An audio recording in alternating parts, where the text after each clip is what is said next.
Hi, I'm Greg Corombos. Welcome to Banking Compliance Insights by Wolters Kluwer, a podcast series from Wolters Kluwer. This series was created to deliver insights on compliance trends and strategies for navigating today's regulatory and risk environments. Today's episode, Commercial Lending Through COVID, PPP and Beyond, will focus on how commercial lenders can stay on top of the rapidly changing circumstances, including credit assessments to ensure they can fulfill obligations to customers during the pandemic. Here to lead our discussion on this subject is Wolters Kluwer Banking Segment Leader, Samir Agarwal. And he is joined today by Michael Fuchs, Director of Commercial Lending with Wolters Kluwer, to provide expert insights on these challenges. Samir, let me pass the conversation over to you. Thanks, Greg. COVID-19 has created a business atmosphere like no other, and there is no denying that the commercial borrower is highly connected to the consumer on Main Street. I've invited a friend and colleague, Michael Fuchs, who has a long-standing career in the commercial lending space. He's going to help us take a look at what it means for the commercial borrower. Michael, welcome. And can we begin by a little brief on you and what your role has been with Wolters Kluwer? Sure, and thanks, Samir. It's great to be here. I started my career working as an attorney, a commercial lending attorney, and ended up developing one of the products that we now sell at Wolters Kluwer that creates enforceable commercial loan documents. Now, we have several solutions in that space, but now is the perfect time to make sure that you have a robust solution for commercial lending. If there are deficiencies in documents or collateral, workouts are your best and last chance to fix them. Our solutions are solid and ensure that loan documents are enforceable and collateral is properly granted and liens perfected so that you can realize on your collateral and enforce your loan documents. Now, after all these years, the work these last 5 months on the Paycheck Protection Program with TSOF Plus has actually been the most meaningful work of my entire career. Our whole team at Wolters Kluwer quickly appreciated the opportunity we had to help our customers, Main Street banks, right? We're helping them help their customers save millions of jobs and in some cases, even a whole town. We all felt like it was our opportunity to contribute and to help the whole country in, frankly, what has become the biggest crisis of our lives. Wow, that is significant. The Paycheck Protection Program was rolled out and designed to provide directive, incentive, and relief for small businesses to keep workers on their payroll. The implementation and rollout has been quite intense, hasn't it? Michael, you've been very close to the program. Can you just recap briefly the different phases of that program? Well, the PPP was enacted as part of the CARES Act in response to the coronavirus crisis, right? The PPP's original $350 billion was fully allocated between April 3rd and April 16th, 2020. In fact, the SBA stopped accepting new applications on April 16th. There was a huge scramble in the initial round of funding. It jammed the SBA's eTrans site repeatedly during that period. Lenders that had a direct connection to eTran through the SBA's API through a vendor program such as our TSOF Plus Paycheck Protection solution had much better success during that initial period at getting approvals through and to secure funding for their borrowers. Now, between April 3rd and April 16th, there were 1.7 million loans made by 4,975 lenders, almost 5,000 lenders, right? The average loan was about $200,000 and 75% were for $150,000 or less. And think of what that means. Normally in a year, the SBA does 60,000 loans. In that basically 2-week period, they did 1.7 million loans. So the funds run out pretty darn quickly. Now, on April 23rd, the Senate and House passed the Paycheck Protection Program and Healthcare Enhancement Act to add another $320 billion of funding to the PPP program. It was signed by the President on April 24th, and that allowed the SBA to accept applications again on April 27th.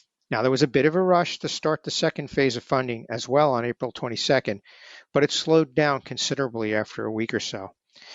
At the end of the program, on August 8th, there were over 5 million loans made by nearly 5,500 lenders.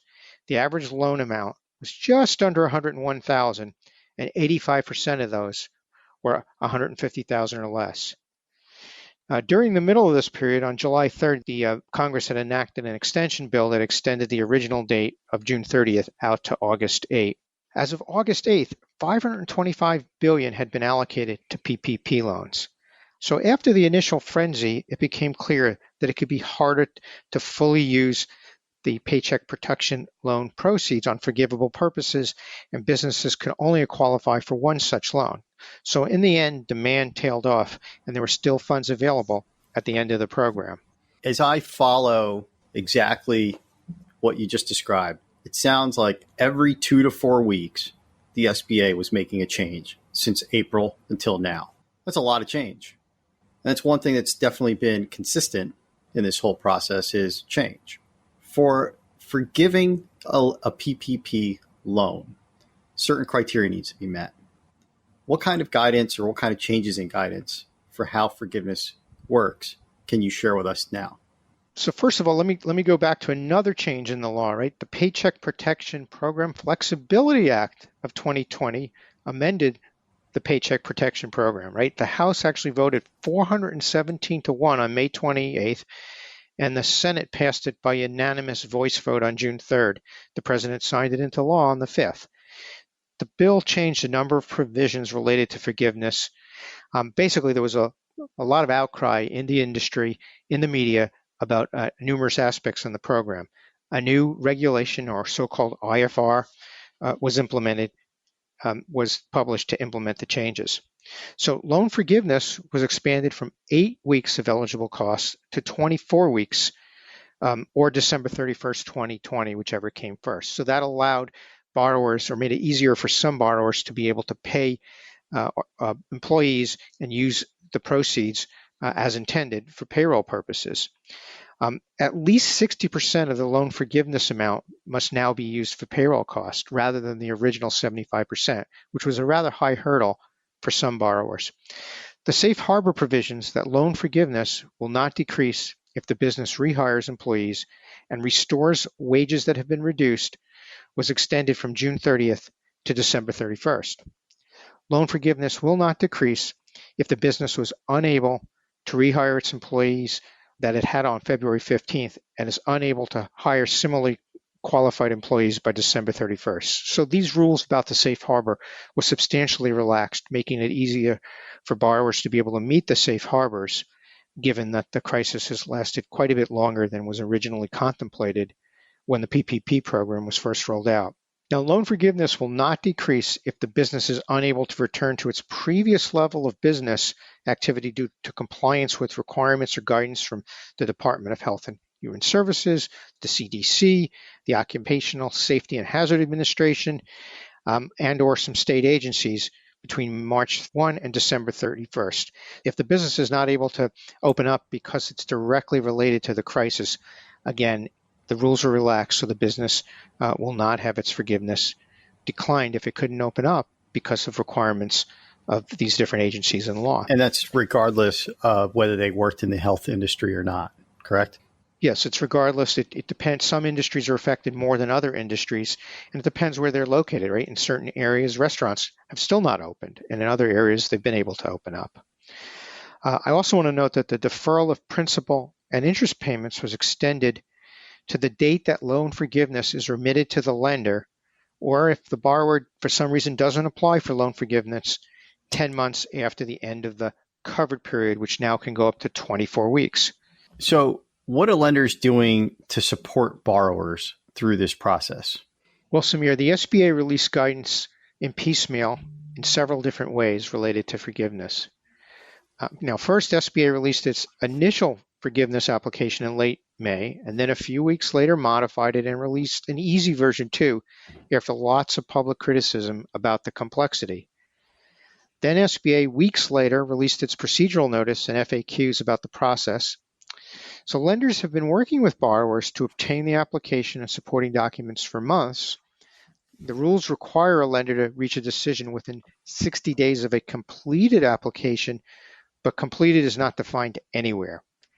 So if a borrower completed the applications when the forms were first released, the 60 days actually would be coming up and probably passed for a few of those borrowers. So to help in this regard, when we released our system for borrowers to submit We defined it as a questionnaire rather than an application in order to allow some back and forth between the lender and the borrower so that it's not the complete application. It's simply a questionnaire to get started.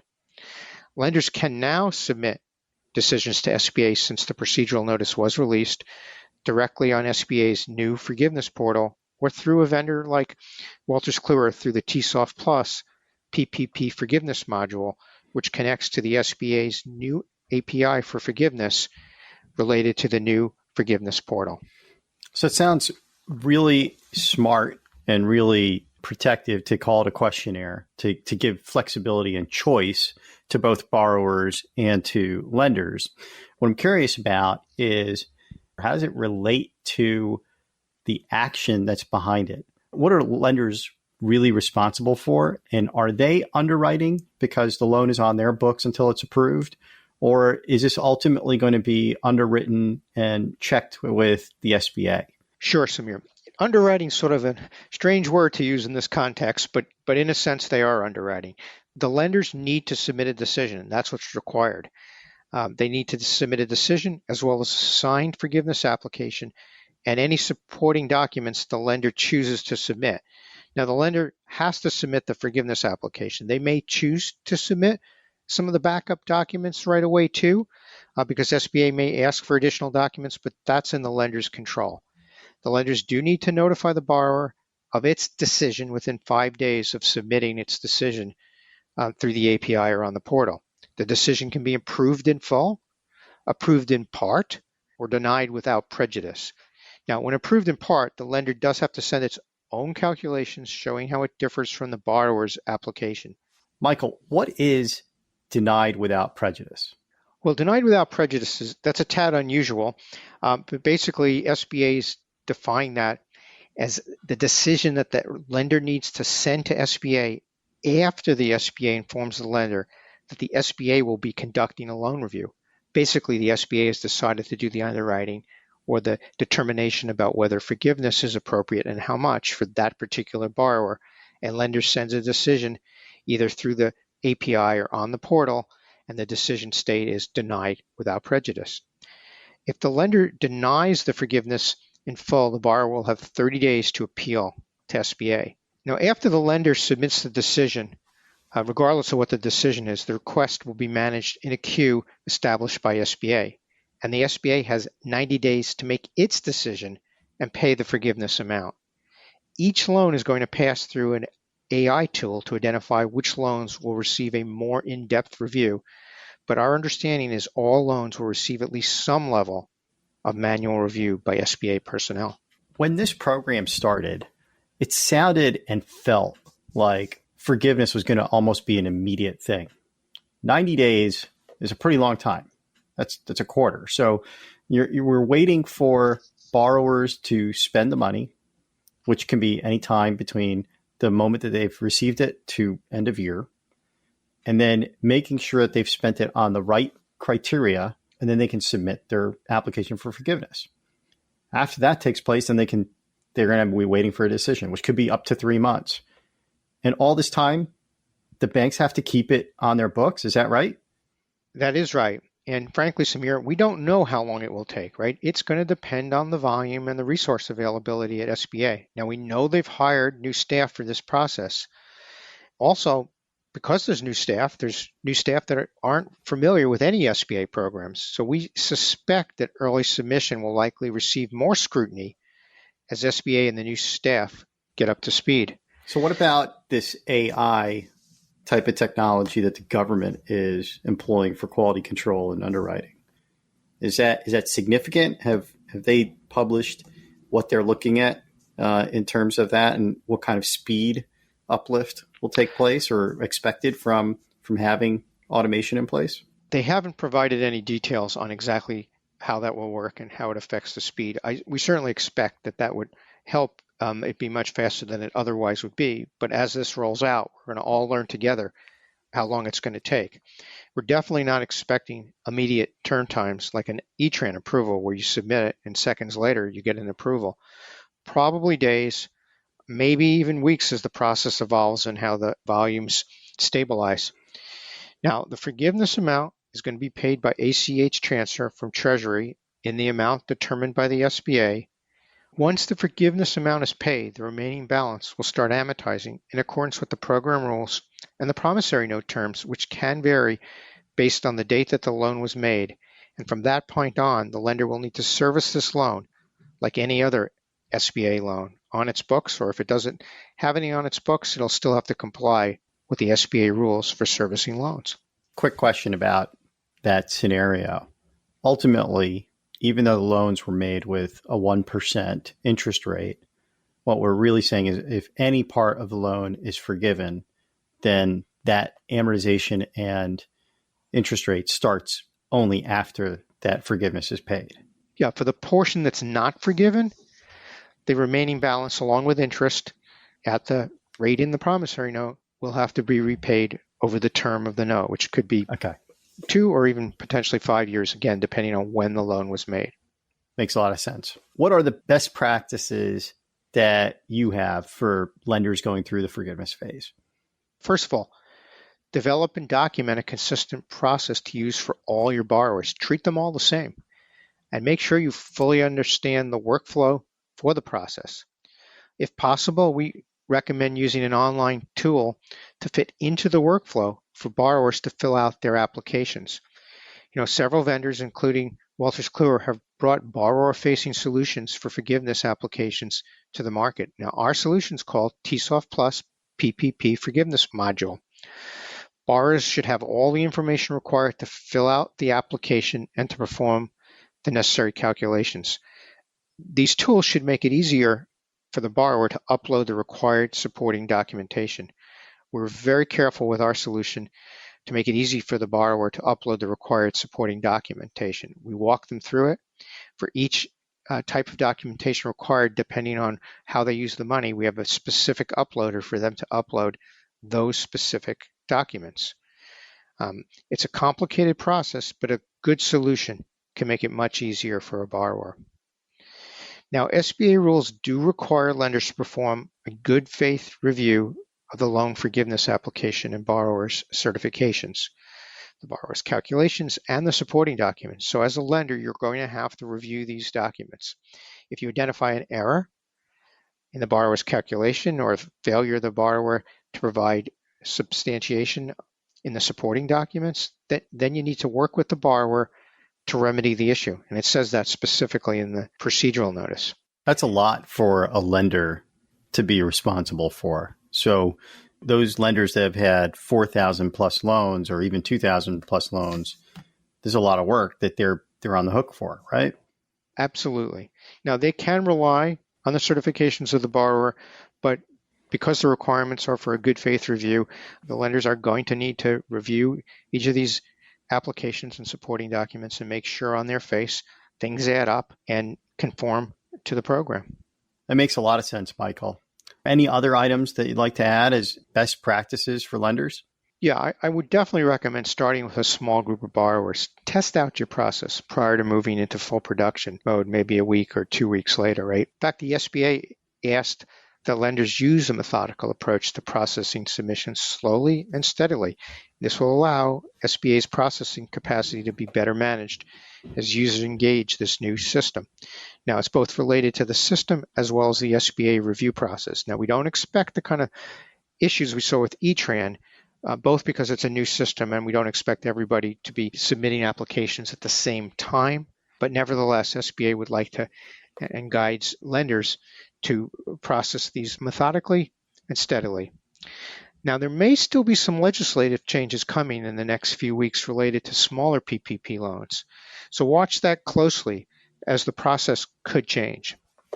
So is there a possibility now of a third round of funding? I mean, there was 130 plus billion left over from the first two phases. It seems to be trickling very slowly. Any updates that you can provide us on that? Well, there is a possibility of changes both to the forgiveness process or possibly even the program could get extended and funded with additional appropriation, but it is subject to the normal political process in Washington. Now, the crisis is going on longer than anybody expected, and to start with, businesses could only get one loan. There's certainly a lot of thinking out there in the community that some businesses that are severely affected by the crisis might need more than one loan. Most likely, if the program is continued, it will be much more focused on those kind of businesses that have been affected by the pandemic with potentially more stringent controls over the program. But truthfully, we don't really know how it'll all shake out. But we plan here at Wolters Kluwer to support whatever changes are required in our solution to ensure that our customers can continue to support their customers during this crisis period. I want to take our conversation to a different path. I want to lean a little bit more on your extensive 30 plus years of expertise in the commercial lending space. As we kind of talk through our economy and what the future holds for us, what kind of economic picture or perspective do you see happening with financial institutions right now? Sure. Let's talk a little bit about, the overall economic environment this year for financial institutions. Now, I took a look at the FDIC quarterly banking profile for the end of the first quarter. We should see the second quarter any day now, but we see that net operating income for FDIC insured institutions dropped nearly 70% as compared to Q1 in 2019. It's driven primarily by a large increase in credit loss reserves. Net charge-offs are only slightly higher right now, as all the stimulus in the CARES Act, including the PPP, appears to have worked. However, going back to reserves, banks increased their reserves for loans by 280%. That means they expect non-current loans and perhaps non-performing loans will soon be 3 times higher than in the pre-crisis period in Q1 of 2020. How does that relate to our history? In the mortgage crisis, we saw something similar to that. And is this a learned lesson that we're now planning for better? Well, this is a very unusual economic crisis. The reason it's crystal clear wasn't crystal clear the last time, and it was fast. It does mean we might come out of it quickly, but it will likely require a solution for the virus first. And vaccine development does seem proceeding right now at record speed, but a sharp upturn in non-performing loans and leases is definitely on par with the global financial crisis, and it's likely to follow in the next quarter or two. So there's really no doubt right now that this is a time for paying close attention to credit, right? Financial institutions need to focus on credit quality and how the health crisis specifically affects each of its customers. And everybody would be wise to assume that another quarter or two of economic uncertainty and make sure they fully understand how that affects each borrower's specific circumstances. The 5 C's of credit are really in play right now. We've been watching a lot of financial institutions move towards distance banking or implementing pandemic-driven regulatory programs.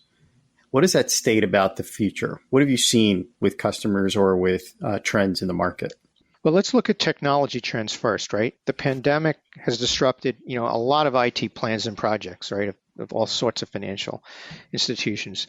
The impact, of remote working, the flurry of activity regarding PPP, changing customer needs through the initial wave of the pandemic. It's all resulted in changes to timelines and scope of many IT projects, right? In some cases, projects have been delayed or canceled outright. The changing demand for credit driven by the crisis, as well as new government programs like PPP, and making preparations for future challenges to credit quality, as we just talked about, are an important factor driving these changes. The existing drive to remote closings and e-signature is greatly accelerated by the pandemic, right? That was happening anyway. We all knew that, but now it's on overdrive. We've seen relaxed regulations and attitudes in that area. For example, SBA had imposed extremely difficult conditions previously on the use of e-signatures prior to the crisis, but a result of needing to close millions of PPP loans within weeks and remotely, SBA relaxed these conditions and now follows the standard U.S. e-sign act, at least for the PPP program. Many financial institutions appear set to be making further changes, right? Lots of survey data I've seen out there shows that over 60% of financial institutions are planning enhancements to their digital channel offerings focused on customer onboarding and origination remotely in the next 2 quarters.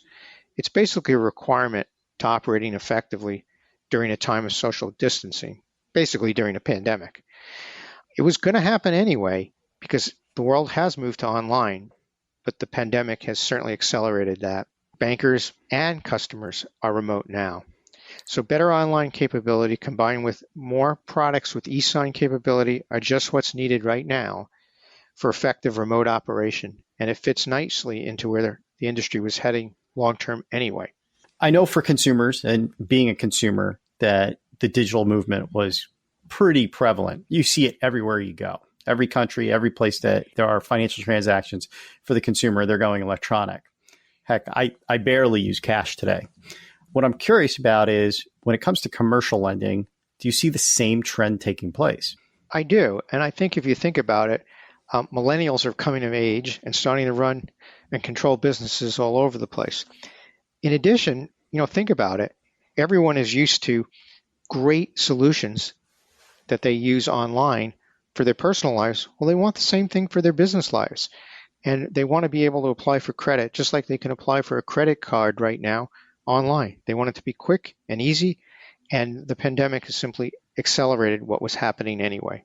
Michael, you just said something that really resonates with me, and it I think subliminally resonates with many decision makers out there, which is expectations. I expect what I can do personally in my personal life is a no-brainer in my professional life. If I can transact electronically in my personal life, I should also be able to do in my professional life. The technology is the same, but the transaction's a little different. So you mentioned the 5 C's of credit. And what I'm interested in learning from you are which of the 5 C's are the most crucial? What are they? And does it provide any foresight into what to expect in the lending business? Well, it's basic, Samir, right? It's basic credit, but now's the time to make sure you have the basics down, right? You want to make sure you look closely at the portfolio and understand the basics for each of your borrowers. Focus on the 5 C's, and it's the perfect framework. Basically, it's the blocking and tackling of commercial credit. So I might change the order a little bit for the pandemic. I'm going to focus on conditions first, which normally comes last. This focuses on economic conditions and how it affects a particular business. Now, the pandemic affects all businesses differently. You need to worry most about those businesses that are most susceptible to the pandemic. Grocery stores are open right now and doing quite well. On the other hand, restaurants and hospitality businesses are not. So how concentrated is your portfolio to susceptible industries? Or do you have commercial real estate that's concentrated and leasing to businesses in susceptible industries? A good tool for this kind of analysis can help you plan and prepare for the rest of the pandemic. I'm going to put character second. Now, often people will put that first, right? How well do you know your borrower? Competence and experience matter. Have they been through hard times before? Will they figure out a way to make it work, or at least pay back the loan or most of it? People of high character figure out ways to do that, even if they're having and struggling with their business. Next, let's look at capacity, right? It's more of the financial fundamentals. What's happening to cash flow? Are they able to pay their fixed costs? Did they use their PPP funds? And without that, what happens? You need a good tool to spread the numbers and see where they stand. Let's take a look at capital. How long can they withstand this decline in revenue? Do they have enough of a cushion for another quarter or two, or even a year if it takes that long for a vaccine? Do you understand the risks coming up in the portfolio as different borrowers have different ability to withstand the crisis as it continues? And finally, we'll take a look at collateral, right? In the worst case, that's what's available in a liquidation. It might be a hard time to evaluate collateral remotely right now. Maybe it's easier for bricks and mortar, for real estate, but collateral that's more movable or easily diminished in value, like accounts receivable, right? Account debtors, they can disappear pretty quickly in a bad economy. Other types of intangibles can go fast too. So you want to look at your collateral and see how well it holds up in this kind of environment. It's pretty insightful, and I like that you put the conditions up front and character as number 2. It plays quite the role into credit worthiness. And how do we enhance our visibility into credit worthiness of our borrowers? Well, credit analysis is where having a good tool with deep analysis and flexibility is really needed, where you get deep insight, right? It can make the difference between, having that deep insight in your portfolio and helping you take corrective action early to minimize losses in this kind of environment. We're missing that, right? Our tool for spreading is actually called Cash Insight for a good reason. It helps financial institution customers of ours gain valuable insight into their borrowers and their portfolio. So if you're using Excel or a less robust system now, it's a good time to look at the market leaders in this space. And I can confidently say our tool is one of the best. Frankly, probably the best for this right now. I'm curious about your thoughts on deep analytical tools, third parties, competitors to your tool, and how they combine market insights or data into a borrower's creditworthiness. Are they valuable, and should they be considered? Sure, Samir. Right now, you definitely need a deep analytical tool to dig into each borrower, and using third-party information to integrate it into your risk rating framework, which is part of your credit analysis, is to rate and categorize each borrower, is a critically important thing to do because there's lots of good data sources out there that can supplement the framework that's in the tool. Our tool has a framework for doing a risk analysis or risk rating, and we definitely encourage people to bring in industry data to supplement financial analysis done in our spreading tool. So I know you've got a crystal ball over there. What's it telling us on commercial lending? Time for my crystal ball. Well, this too shall pass, but the world will be different as always, as it always is after a crisis, right? I'm confident the trend online and the ability to implement digital channels for financial institutions has accelerated by years, if not decades, and there's no turning back right now. In just a few more years, I suspect nearly every financial transaction will be possible through digital channels, and nothing else will be acceptable. The day of going to a closing and signing with wet ink is finally coming to an end. I couldn't agree more, Michael. It was a pleasure speaking with you today. I think we provided some excellent insight on the PPP forgiveness phases and also how to navigate commercial lending trends in this difficult time. Thank you, Samir. Really appreciated being able to spend this time with you. And I look forward to getting past this crisis so we can continue to work with our customers in bringing them the best solutions for commercial lending. That's Wolters Kluwer Banking Segment Leader Samir Agarwal, joined by Michael Fuchs, Director of Commercial Lending with Wolters Kluwer. Wolters Kluwer is the host of this podcast and a market-leading provider of advisory services and technology solutions for optimizing compliance and risk management programs. For more information and additional guidance, please visit wolterskluwer.com or call 1-800-397-2341. Please join us for future podcasts focused on navigating emerging trends in regulatory compliance.